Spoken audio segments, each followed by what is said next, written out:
नमस्कार दोस्तों, मैं हूं सौरभ शर्मा। आप देख रहे हैं भारत 24। एक फिल्म आ रही है और फिल्म जिस शख्सियत पे है उसके सिर्फ इतना ही कहना चाहूँगा, शब्दों में जगा दिया राम का नाम, तुकाराम ने बना दिया भक्ति को पैगाम। आप सभी का बहुत बहुत स्वागत है भारत 24 में। सुबोध जी, सबसे पहले आपसे शुरू करता हूँ। संत तुकाराम जैसा स्पिरिचुअल और हिस्टोरिकल जो किरदार है निभाना किसी भी एक्टर के लिए एक साधना जैसा होता है। हालांकि आपने मेंटली और स्पिरिचुअली बहुत ऐसे किरदार किए, लेकिन संत तुकाराम कितना मेंटली और स्पिरिचुअली आपको इस किरदार के लिए मेहनत करनी पड़ी? बहुत डिफ़िकल्ट है। डिफ़िकल्ट इसलिए है क्योंकि एक तो एरा अलग है जी, ये बात तो बेसिक है। लेकिन सबसे इम्पोर्टेंट बात है कि हम लोग बहुत भौतिक हो गए, मतलब फिज़िकल चीज़ों में इंटरेस्ट लेने वाले हो गए। आज हमें घर में एसी चाहिए, घूमने के लिए गाड़ी चाहिए, वो भी एसी चाहिए, फ्लाइट से हम लोग घूमेंगे। तो जीवन के कष्ट को हमने अपने आप से बहुत दूर कर दिया है। ये कष्ट जो है ना, वो ट्रैवलिंग के है, वो मेहनत वाले कष्ट नहीं है जी। तो एक तो इतने शुद्धता जो हमारे जीवन की थी, हमने धीरे धीरे उसको खोना शुरू कर दिया है। हम लोगों का दिन का आधा समय तो इस पे ही जाता है, जो चीज़ आपके हाथ में जी। और जैसे लगता है कि ये आदमी को कोई भी ना 10 उंगलियां होती है, ऐसे लगता है कि ये 11 भी आ गई हैं फ़ोन के माध्यम से। तो अगर उसको काट के फेंक देना तो आदमी मर जाएगा, इतने हम लोग उसके अधीन हो गए। हम लोग आपस में बैठ के भी बात एक दूसरे से नहीं करते हैं, हम लोग फ़ोन पे किसी तीसरे से बात करते हैं। तो ऐसी अवस्था में, उस अवस्था में जाना सबसे ज़्यादा कठिन है, जहाँ पे लोग दूसरे से नहीं, पहले अपने आप से बात करते थे और फिर दूसरों की बात समझ के वो तीसरे तक पहुँचाते थे। तो ये जो मतलब काल का परिणाम है, जो 400 साल में हमारे अंदर आ गया है, तो उसको बाहर निकाल के उनके अंदर जाना बहुत मुश्किल था। और वो पॉसिबल हुआ क्योंकि आदित्य ने जो लिखा था उनका किरदार स्क्रिप्ट में, और जो उसने रिसर्च किया था, जो उसकी क्लैरिटी थी, अगर आपके डायरेक्टर की क्लैरिटी हो, उसके विचारों में स्पष्टता हो, तो आपको भी काम करने में मज़ा आता है, आपको भी एक फोकस मिलता है कि आपको कैरेक्टर को किस दिशा में लेके जाना है। Sir, captain of the ship, आपसे एक सवाल। क्या आपको लगता है कि संत तुकाराम की छवि को फिल्म में आधुनिक बनाने के प्रयास ने उनकी असली आत्मा को धुंधला कर दिया? नहीं, बिल्कुल नहीं। आधुनिक हमने बिल्कुल नहीं बनाया है। बल्कि मैं आपको बताऊं, अगर आपने इसके पहले जो संत तुकाराम महाराज 1936 जी, और उस तरह की जो एक मराठी में भी आई थी फिल्म जी, बिल्कुल। तो उसमें उनका जो उन डायरेक्टर का जो विजन था, उसमें उन्होंने थोड़ा सा जो चरित्र को थोड़ा सा उन्होंने शार्प रखा था। आप समझ रहे हैं, उन्होंने क्रांतिकारी वाले पे थोड़ा सा ज्यादा दबाव दिया था। लेकिन हमने जो अपनी क्रांति दिखाई है, हमारी क्रांति में भी एक मिठास है, एक प्रेम और करुणा है, जो हमने अपनी फिल्म में दिखाई।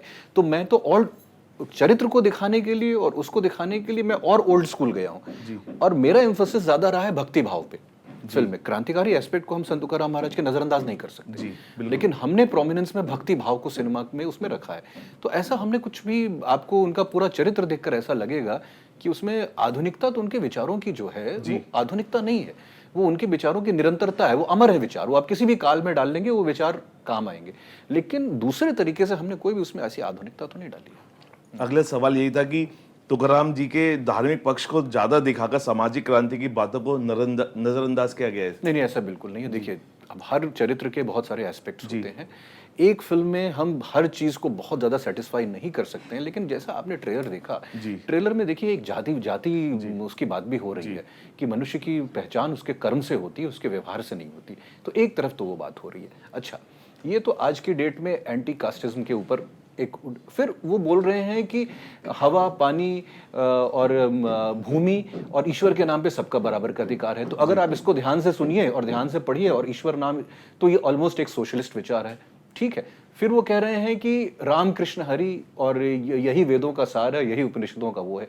तो ये एक धार्मिक विचार है। तो आप समझ रहे हैं, मैं बैलेंस करके चल रहा हूं सारी चीजें।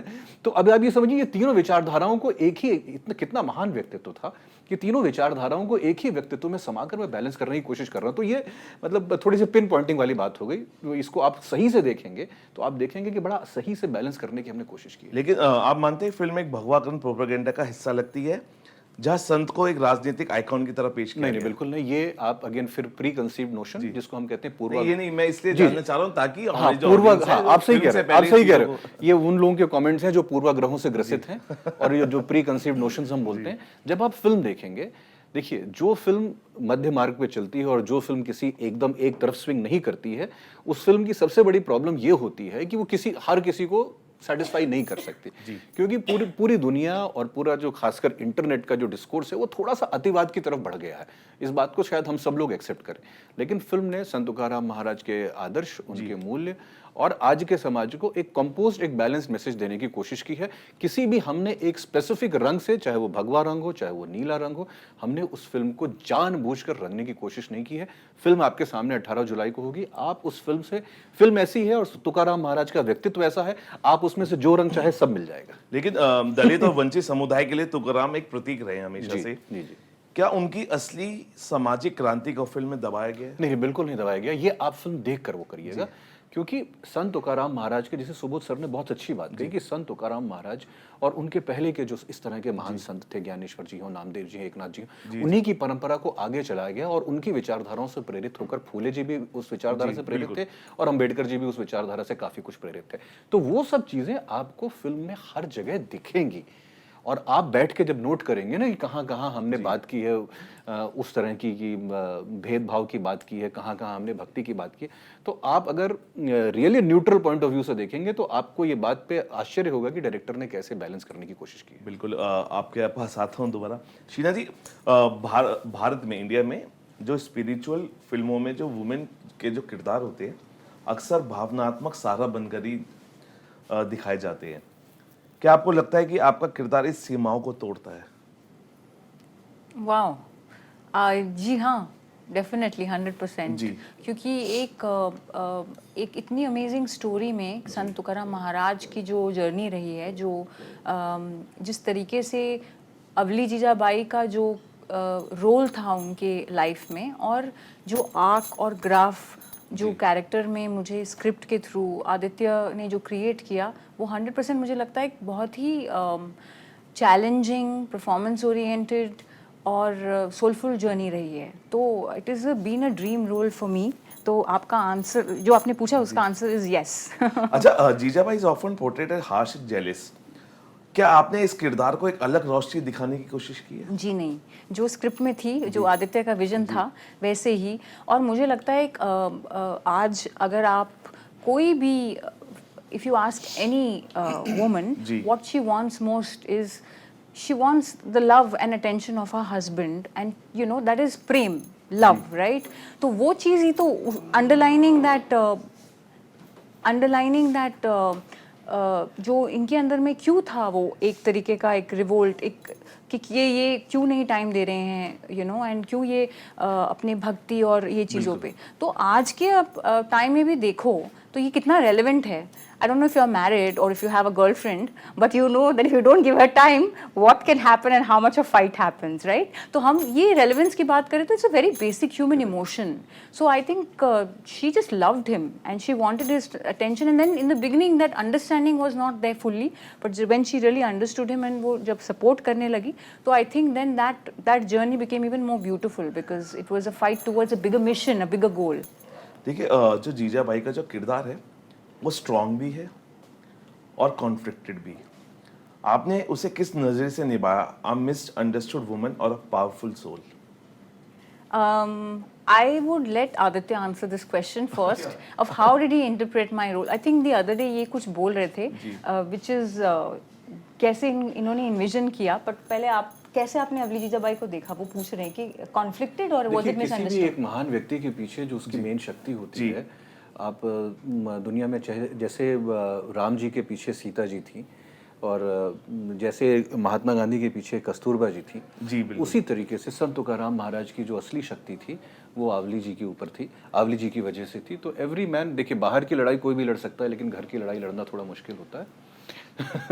तो घर के सपोर्ट और उसकी वजह से, लेकिन हमारा समाज उस समय ऐसे था कि थोड़ी सी स्त्री शक्ति थोड़ी सी विवश भी थी सामाजिक कारणों से, तो वो विवशता और जो किसी भी स्त्री की पहली चीज़ ये होती है कि पहले वो अपने परिवार की भरण पोषण के लिए देखती है, तो वो जो उसकी मजबूरी थी, और वो अपने पति के बारे में ये जानती थी कि इनका एक बड़ा मैसेज है और ये पूरे समाज के लिए बने हैं, लेकिन समाज के लिए बनने के बावजूद थोड़ा सा परिवार की भी जिम्मेदारियों को देखने हो, तो वो कॉन्फ्लिक्ट है फिल्म में, और उन्होंने अच्छा किया, she did it well. Subodh sir, क्या संतों की कहानियों को फिल्मी माध्यम से ढालना कहीं उनके मूल संदेश को कमजोर कर देता है, या क्या आपने ये डर या दुविधा शूटिंग के दौरान महसूस की? नहीं, बिल्कुल नहीं। मुझे लगता है कि सिनेमा का माध्यम एक बहुत ही शक्तिशाली माध्यम है, और जो कहानियों से हम बता नहीं सकते या जता नहीं सकते लोगों तक, वो हम फिल्म के माध्यम से पूरी तरीके से, पूरी ईमानदारी के साथ जता सकते हैं, क्योंकि एक विजुअल माध्यम की अपनी अपनी ताकत होती है। फिल्म आपके सोच को बदलने में मजबूर कर सकती है, तो ऐसी एक बहुत ही पावरफुल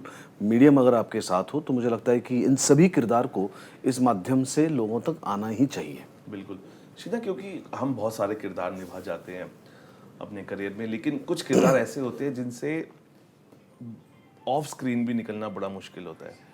क्या ये वही एक किरदार है? क्योंकि आपने जिस तरीके से अपने समय दिया, बॉडी लैंग्वेज, उसका रियाज, उसको पढ़ा, इस किरदार से निकलना क्या वाकई मुश्किल था? बिकॉज ये ऐसा एक किरदार है क्योंकि ये इम्पैक्ट बहुत देता है आपकी ज़िंदगी में। जी, मुझे लगता है कि ये जो कैरेक्टर था मेरे लाइफ के काफ़ी क्वालिटी से काफ़ी मिलता जुलती, काफ़ी सारे सिमिलैरिटीज़ थे। एक तो बहुत विरोधाभासी थी वो, she was a revoltist and rebel, जो मैं खुद लाइफ में हूँ। आप जानते हो कि मैं ह्यूमन राइट्स के लिए काम करती हूँ। बिल्कुल, आपने बिल्कुल। मेरे से पहले भी बात की है, और मैं ये 10 साल से करते आ रही हूँ। मेरा एक अलग ही पैशन है उसको लेके, और मुझे लगता है कि वो जो कैरेक्टर की जो क्वालिटीज़ थे मेरे अंदर में, जो मुझे जो सिमिलैरिटीज़ मिली, प्लस जो मैंने इनके बारे में पढ़ा समझा, जो मुझे इस बार नहीं लगा कि मैं उस ढल गई, मैं निकल नहीं पाई। बट ये हुआ था मेरे साथ जब मैंने बुद्धदेव दासगुप्ता के साथ 2 फिल्में की थी, रविंद्रनाथ टैगोर की, उनकी बेटी का रोल प्ले किया था, तो 2 वीक्स तक मैं निकल ही नहीं पा रही थी। बट इस बार मुझे नहीं लगा, इस बार मुझे लगा कि एक तरीके से I really relished and enjoyed the role, and I surrendered to my director's vision, and I think it was the teamwork, it was also the script, it was the story, and it was a joy of creating this. वाह। शिवाय, अगर मैं आपसे भक्ति और कला का क्या रिश्ता आप देखते हैं? क्योंकि एक्टिंग भी एक भक्ति की तरह हम करते हैं स्टार के लिए, लेकिन भक्ति और कला का क्या रिश्ता आप समझते हैं? आपने जो स्वयं जवाब दे दिया, कला में ही भक्ति है और भक्ति में ही कला है। तो कलाकार जब अपनी कला को भक्ति के चरम स्तर पे से उसको मानने लगता है, उसकी पूजा करने लगता है, तो वो निखर के आता है। जी। तो वही एक बड़ा रिश्ता है, और इसको मैंने जितनी शिद्दत से, जितने अच्छे से हो सकता था, मैंने इसको करने की कोशिश की। और उसका सबसे बड़ा उदाहरण मैं तो दूंगा, हमारे सामने साथ में सुबोध सर हैं, और इनकी बायोपिक्स, इनकी जितनी फिल्में लोगों ने देखी हैं, और बहुत ही मंझे हुए कलाकार। मैं तो सजेस्ट करूंगा जितने भी दर्शक हैं वो सब इनको देखें और समझें कि एक खासकर अभिनेताओं के लिए कहूँगा तो एक इंस्टीट्यूट की तरह है, तो उनको देखें, समझें, क्योंकि इनकी फिल्में तो कैरिकुलम का हिस्सा हैं, जहाँ पे कई जगह पढ़ाई जाती हैं। तो अभिनय वही है, कला के माध्यम से ही आप अपना उद्धार कर सकते हैं, और वो वही मैंने करने की कोशिश की। देखिए, कंटेंट की हम बात करते हैं, कंटेंट वो बहुत इम्पैक्ट देता है जो सोचने पे मजबूर करे ऑडियंस को। क्या संत तुकाराम देखने के बाद ऑडियंस सोचने पे मजबूर होगी किसी बात की? निश्चित तौर पर, और यही सोचकर ही हमारे निर्देशक, हमारे निर्माता ने इस विषय को चुना, क्योंकि ये विषय जो है हमारे निर्माता गौतम जी हमारे निर्देशक के पास लेकर आए थे, और उन्हें आदित्य जी को भी ये बहुत पसंद आया, तो उस पर रिसर्च की, और उन्हें भी सोचने पे मजबूर किया कि इतने महान व्यक्तित्व के ऊपर हम फिल्म बनाने जा रहे हैं, तो अगर हमें ये इतना टच कर रही है तो निश्चित तौर पर ऑडियंस को भी ये बात बिल्कुल टच करेगी, ये विषय उन तक पहुँचेगा। बिल्कुल। आदित्य भाई, मैं पूछूं कि फिल्म ने तुकाराम के भक्तिकालीन विद्रोह को कमजोर दिखाया ताकि आज के सत्ता पक्ष को खुश किया जा सके? ये मैं नहीं, ये बाहर के सवाल है जो मैं चाहता हूं कि क्लैरिटी आपकी तरफ से। आप उसी सवाल को बार बार घुमा के मुझसे अलग अलग भाषा में पूछ रहे हैं जो आपने पहली बार पूछा। तो पहली चीज तो आपने जो शिवा को सवाल पूछा था उसका मैं एक अलग से अंतर था। देखिए, सिनेमा कंटेंट नहीं है, सिनेमा एक आर्ट है, ठीक है। और ये दर्शकों को, देखिए, हम दर्शकों को सोचने पे क्यों मजबूर करेगी, क्योंकि हर चीज़ के मूल में क्या है, हर चीज़ के बेसिक में क्या है, समानता के मूल में क्या है, धर्म के मूल में क्या है, ये आज भी हम इसी सब बातों पे लड़ाई कर रहे हैं ना, कि भाषा के मूल पे क्या है, धर्म के मूल में क्या है समानता है, तो वो सारी चीज़ें तुकाराम महाराज के संदेशों में आपको मिलेंगी, उनके अभंगों में मिलेंगी। और रही बात सत्ता पक्ष या विपक्ष को खुश करने की, तो जब भी कोई फिल्म मेकर फिल्म बनाता है तो सबसे पहले तो उसकी बाध्यता और उसकी रिस्पॉन्सिबिलिटी होती है जिसके ऊपर वो फिल्म बना रहा है, उनके जीवन के संदेश से। बाकी तो इंटरप्रिटेशन है ना आपकी, बाकी आपको ऐसा लगता होगा कि जो भाई ये सत्ता पक्ष को खुश करने की कोशिश कर रहे हैं या किसी पक्ष को नहीं, लेकिन कोई भी आप समझिए कि आप उस समय का भी जो समय काल था, और अगर आपने संत तुकाराम महाराज के अभंग वाकई आपने पढ़े हैं और अगर वो मैसेजेस आपने पढ़ा है, तो आपको देखने को मिलेगा कि उन्होंने कितनी संभली और कितनी सच्ची बातें कही हैं। और किसी भी पक्ष को मतलब खुश करने का सवाल ही, क्योंकि सच्चाई तो सच्चाई होती है ना, it stands out alone. Subodh sir ने बोला ना कि वो सच्चाई के बारे में थे, इट स्टैंड्स आउट अलोन। सच्चाई से हर कोई नाखुश हो सकता है, सच्चाई सच्चाई सबको खुश करने के लिए नहीं होती। ट्रुथ इज बिटर पीपल से, तो सच्चाई के बारे में है तो कुछ कुछ लोगों को बिटर लगेगा, बिकॉज हम आज राइट विंग भी हो गया, लेफ्ट विंग भी हो गया, सेंटर विंग भी हो गया, एक्सट्रीम राइट भी हो गया, एक्सट्रीम लेफ्ट भी हो गया, हम किस किस को खुश करेंगे भाई? लेकिन सर सच्चाई डाइजेस्ट करना भी मुश्किल होता है। Exactly, that is what I said ना, कि ट्रुथ इज और बिटर। सच्चाई को लाना भी कठिन होता है जी। इसलिए विवेकानंद साहब ने कहा, विवेकानंद जी ने कहा था कि अगर आप चल रहे हो और उस रास्ते पे अगर कुछ बाधाएं ना आए तो समझ लेना रास्ता बिल्कुल बेकार है। जी। तो मुझे लगता है कि एक रास्ते पे चल पड़े और ये सच्चाई लानी चाहिए। और क्योंकि बहुत से आज युवा पीढ़ी, सुबोध जी मैं अगर जानना चाहूँ, क्योंकि